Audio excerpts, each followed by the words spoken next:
warahmatullahi wabarakatuh. Perkenalkan, nama saya Titin Suardini SPDI, calon guru penggerak angkatan 6 SDN Sawan 7 Kota Depok. Yang terhormat Bapak Ishak sebagai fasilitator, Ibu Umi Fadilah MPD sebagai pengajar praktik. Pada kesempatan kali ini, saya akan melakukan praktek coaching supervisi akademik bersama rekan sejawat saya, Ibu Nabila Rismania Sidik SPD. Halo, assalamualaikum. Assalamualaikum warahmatullahi wabarakatuh, Bu Nia. Waalaikumsalam warahmatullahi wabarakatuh, Bu Titi. Apa kabar, Bu Nia? Alhamdulillah sehat. Oke, biasanya nih Bu Nia tuh ini ya bahagia ya sekarang ya. Alhamdulillah. Lagi senang ya Bu Nia ya. Iya, selalu. Alhamdulillah. Bu Nia, pada kesempatan kali ini saya Titin Suardini yang akan melakukan ini ya supervisi akademik Bu Nia. Udah siap ya Bu Nia ya? Siap. Oke, sebelum melakukan observasi dalam kegiatan pembelajaran, saya akan melakukan kegiatan praobservasi. Ini ada beberapa hal pertanyaan yang ingin saya sampaikan ke Bu Nia. Oke, Bu Nia, kira-kira nih dalam pertemuan kita nih kita ngobrol sharing-sharing bareng nih ya. Pasti yang ingin Bu Nia harapkan tujuan dari pembicaraan kita pada hari ini. Tujuan hari ini kita adakan observasi ini, yaitu yang pertama kita untuk mencari solusi dari beberapa permasalahan yang saya hadapi ketika proses pembelajaran. Oke, Bu Nia ingin istilahnya sharing ya, tentunya ya, ingin memberikan sebuah solusi dari masalah-masalah yang Bu Nia hadapi. Oke. Kemudian Bu Nia dalam kegiatan supervisi besok nanti akan laksanakan ya, kira-kira materi apa yang ingin Bu Nia sampaikan ke anak-anak? Oke, materi yang akan saya sampaikan yaitu di kelas 5, tema 4, subtema 1, pembelajaran 1 mengenai sistem peredaran darah pada manusia. Oke, sistem peredaran darah manusia. Betul. Luar biasa nih materinya nih.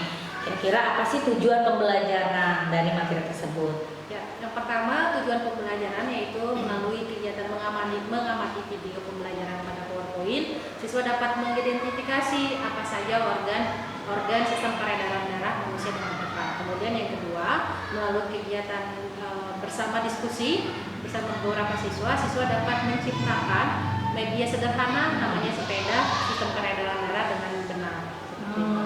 Iya, ini sudah menyampaikan tuh ya tujuan-tujuan pembelajarannya. Mudah-mudahan dari pembelajaran tersebut tercapai tuh tujuan tersebut. Nah, dalam kegiatan tersebut pasti kan dunia menyiapkan persiapan nih. Apa saja sih persiapan yang dunia siapkan atau dalam kegiatan tersebut? Persiapannya itu yang pertama pasti kita menyiapkan RPP, kemudian yang kedua itu ada materi ajarnya apa yang kita akan ajarkan, kemudian bahan ajarnya, kemudian LKPD-nya jangan lupa, dan terakhir yaitu soal evaluasinya seperti itu. Oke, itu yang akan dunia siapkan. Kira-kira nih dunia tadi tuh udah menyiapkan tuh ini ya semuanya dari RPP, perangkat media gitu, itu luar biasa. RPP-nya itu dalam bentuk apa ya dunia? RPP apakah berdiferensiasi, apa masih ada kurma, apa kurikulum 13? Kalau misalkan untuk RPP-nya tersendiri perangkat pembelajaran, karena sekolah kita masih menggunakan kurikulum 2013, saya masih menggunakan kurikulum 2013 dengan model pembelajaran PJBL yaitu Project Based Learning. Project Based Learning ya. Nah, berarti kan dari PJBL ini ada project nih yang ingin dunia dapatkan, hasil anak-anak. Kira-kira project apa tuh produknya yang dihasilkan? Produk yang dihasilkan oleh siswa yaitu namanya sepeda, Bu. Sepeda. Singkatan dari sistem peredaran darah. Jadi media sederhana yang dibuat dari bahan-bahan dan alat-alat yang ada di lingkungan sekitar siswa, kemudian mudah didapat dan kita bikin nih agar mudah paham mengenai sistem peredaran darah. Luar biasa ya itu apa yang dunia siapkan tuh ya, seperti itu. Kemudian media itu dunia hanya sebatas itu kah atau ada lagi media yang dunia siapkan? Medianya itu kita pakai elektronik, kita pakai ada video melalui Infocus, kemudian nanti soal evaluasinya kita ada melalui Quizzes. Iya. Jadi anak sudah dikenalkan ya ini teknologi ya, Betul, inovasi. Nah, dunia dalam mempersiapkan itu ya, tentunya diibaratkan nih skala nih 1 sampai 10 nih, dunia itu ada di posisi berapa nih? Kalau untuk persiapannya, persiapannya sih kalau dari 1 sampai 10, 7 atau 8. Oh, ini luar biasa itu. Ya. baru pra aja nih udah 7 sampai 8 ya, apalagi udah actionnya kan ketika observasinya atau itu luar biasa Bunia, keren hebat. Nah, kira-kira nih Bunia, setiap kita melakukan sesuatu itu biasanya ya ada hambatan, ada kesulitan. Apakah Bunia merasa apakah ada kesulitan atau hambatan dalam menghadapi persiapan tersebut? Karena memang dalam proses pembelajaran itu pasti banyak hambatannya, yang biasa saya untuk hadapi itu rata-rata di pembagian kelompok, Bu. Karena kan kalau pembagian kelompok kita harus mengenal karakteristik siswa seperti itu. Takutnya nanti ketika di satu kelompokan pembelajaran nggak akan berjalan dengan lancar. Yang ada kan kadang murid ya ngobrol di sana. Nah itu biasanya kendala-kendala yang saya hadapi gitu. Iya. Itu pasti ya, itu Bunia sudah sampaikan ya, hambatan, kesulitan dalam kegiatan pembelajaran tersebut. Nah, kira-kira strategi nih, Bunia memiliki strategi apa untuk menghadapi kesulitan hambatan tersebut? Untuk menghadapi kesulitannya, saya mencoba untuk mengatur pengelompokan siswa itu dengan maksimal satu kelompok itu 4 orang, Bu. Jadi nggak bisa lebih dari 4 orang satu kelompoknya itu, karena diibaratkan kalau misalnya lebih dari 4 orang itu kan ricuh gitu, Bu. Jadi nggak akan berjalan dengan efisien dan pekerjaan anak-anak pun jadi nggak bener gitu. Makanya solusinya kita mengantisipasinya yaitu dengan membagi satu kelompok itu maksimal 4 orang. Maksimal. Itu strategi ya. Betul. Apakah selain strategi ada cara lain itu yang Bunia ingin terapkan, yang ingin Bunia lakukan untuk kegiatan pembelajaran tersebut agar tujuan pembelajaran itu berhasil? Penyiapan medianya. Media. Medianya kita juga kan harus menyiapkan dengan baik. Kalau salah satu komponen medianya atau bahan dan alatnya tidak ada, nggak akan bisa, nggak akan bisa berjalan seperti itu. Jadi mengatasinya, jadi untuk persiapannya anak-anak ayo bawa ini ya bagi kelompoknya. Jadi nggak membebankan ke individu-individu tapi ke kelompok. Oke. Ini sangat terintegrasi ya dengan pembelajaran diferensiasi juga. Jadi melatih anak-anak itu ya berkelompok, bertanggung jawab dari kelompoknya, itu strategi yang Bunia ingin dapatkan ya, yang ingin lakukan. Oke, bagus sekali Bunia. Nah, kira-kira kapan nih Bunia ingin melakukan kegiatan pembelajaran tersebut? Kira-kira? Insya Allah dimulai besok, Bu. Oh besok, Masya Allah. Berarti nanti Insya Allah saya mendampingi ya Bunia ya. Terima kasih banyak. Dalam kegiatan tersebut mudah-mudahan berjalan lancar. Oke. Nah, dalam kegiatan tersebut nih pasti Bunia sudah punya plan ya, rencana nih kan dalam pelaksanaan tersebut. Kompetensi apa sih yang ingin Bunia kembangkan dalam kegiatan tersebut? Kompetensi itu kan ada 4, yang saya lebih menekankan kepada profesional dan pedagogi. Kenapa yang pertama profesional? Karena saya untuk menjadi seorang guru kan perlu kita punya materi yang memahami. Betul. Kita harus paham. Nah itu kita untuk meningkatkan kemampuan kita juga. Itu mudah rencananya juga. Kemudian yang kedua yaitu meningkatkan kompetensi pedagogi, yang dimana kita di isinya itu kita harus memahami siswa, karakteristik siswa seperti apa, kemudian cara belajarnya anak seperti apa, jadi kita bisa mengikuti. Jadi itu juga yang saya lebih menekankan 2 kompetensi itu. Oke, kompetensi pedagogi dan kompetensi profesionalnya. Tadi Bunia menyampaikan bahwa saya harus mengetahui ilmu ya, gitu kan, untuk pengetahuan untuk disampaikan. Kira-kira apa sih yang ingin Bunia berikan, yang materi gitu kan, untuk anak-anak itu melalui media apa saja gitu, untuk memberikan share materi ke anak-anak? Medianya tadi yang pertama kayak PowerPoint, ada dengan video menjelaskan, kemudian nanti anak setelah menyaksikan, nanti kan anak membuat, nanti kan di situ akan dijelaskan juga di videonya mengenai berarti peredaran darah itu karena kita berhubungannya sama materi peredaran darah ya, jadi kan kadang anak yang masih bingung atau kesulitan atau masih keliru mengenai sistem peredaran darah mulai dari mana. Jadi dengan media itu diharapkan bisa mengatasi miskonsepsi itu. Oke. Nah tadi juga mengatakan bahwa kompetensi pedagogi ini ingin kembangkan. Pedagogi itu kita bisa mengenal ya karakter siswa ya. Bagaimana caranya Bunia untuk mengetahui karakter siswa itu dengan beraneka ragam ya tentunya ya.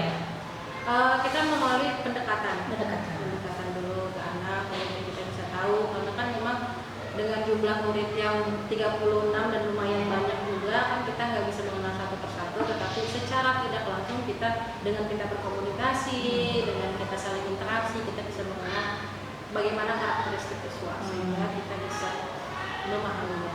Oke, apakah itu termasuk strategi dunia nih dalam mengembangkan kompetensi tersebut? Betul. Oke, baik dunia.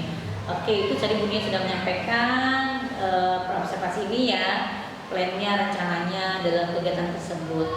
Terakhir nih dunia saya menanya kembali, apakah ada lagi nih yang ingin dunia sampaikan? Yang saya sampaikan yang pertama, saya terima kasih buat observer yang telah memberikan kesempatan saya untuk bisa lebih baik mempersiapkan pembelajaran yang insya Allah akan saya laksanakan besok. Semoga berjalan dengan lancar. Amin, amin. Oke, demikianlah dunia observasi kita pada hari ini untuk supervisi akademik ya. Mudah-mudahan kegiatannya besok berjalan lancar, sukses, semuanya tujuan pembelajaran itu tercapai. Amin. Kemudian nanti pada kegiatan itu saya akan mendampinginya. Mudah-mudahan semuanya berjalan dengan lancar. Amin. Demikian kegiatan praktek coaching supervisi akademik bersama rekan saya Ibu Nabila Rismania Sidik. Assalamualaikum warahmatullahi wabarakatuh. Waalaikumsalam.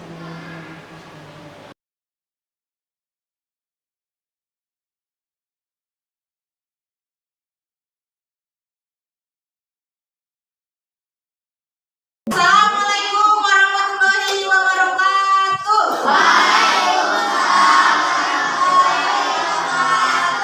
Apa kabar kalian hari ini?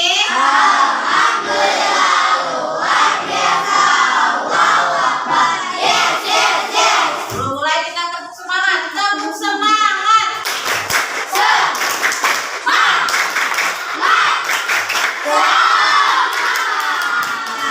Sebelum kita mulai pembelajaran, sebaiknya kita berdoa. Silakan kita masuk berdoa. Guru siap, tapi berdoa dimulai.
Rizka, Safira,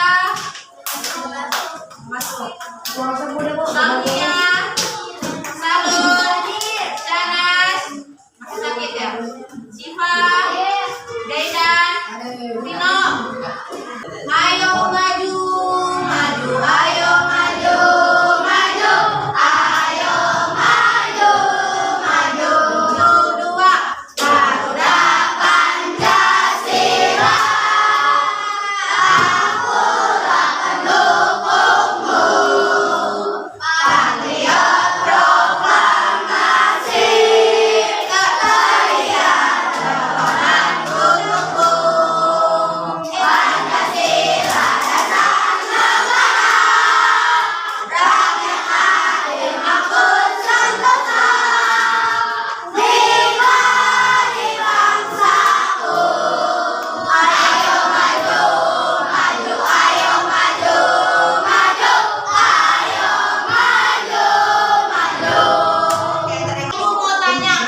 pada peredaran manusia. Yang kemudian melalui kegiatan media PowerPoint, siswa dapat menciptakan karya atau peredaran darah sederhana yang kalian bawa peralatannya. Bawakan alat dan bahannya.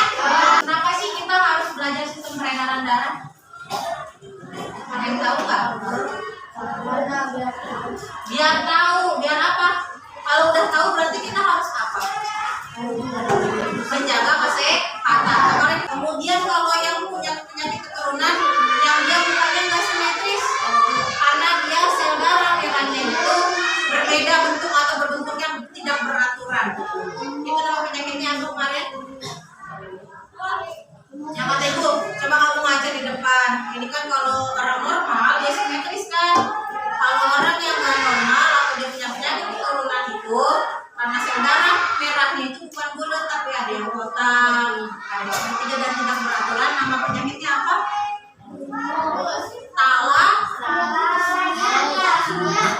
Thalassemia. Kemudian akan membahas mengenai namanya sistem peredaran darah besar dan sistem peredaran darah kecil. Udah dibagi kelompoknya kan? Nah, setiap kelompok punya ketua dan punya sekretaris. Sisanya adalah anggotanya. Ketua kelompok tugasnya yaitu ketua kelompok mengatur kelompoknya. Kemudian sekretaris gunanya untuk menulis, dan anggota yang lain nanti presentasi dan membantu ketua dan sekretaris. Ibu bagikan dulu ya.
Like you had me so cold. Oh, oh, how did you know? Since you left now I'm starting to grow. Oh, oh, I want you to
Berarti kelompok